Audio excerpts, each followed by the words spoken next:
yung animals na nilalagay namin sa kamay mo, please wag na wag mo siyang bibitawan. Ready? Yay! Beverly Hill! Wow! Ayan.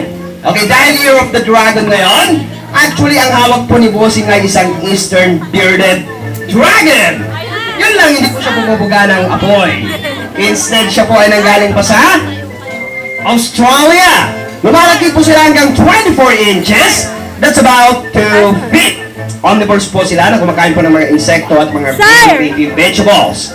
Okay guys, kids, Bossing, nakuha nilang kanilang pangalan ng Eastern Bearded Dragon kasi po kapag siya po ay sinagtan natin o kaya during mating season nila, ay meron parang spine pouch po dito sa kanyang panga. Nakikita mo ito? Yung mga magdolis na yan, kapag sila po ay nasaktan o kung may darating na kaaway, agad-agad po nilang pinapalobo po yan. Pang-defense mechanism din nila kumbaga at yun din po ang tinatawag ng kanilang balbas.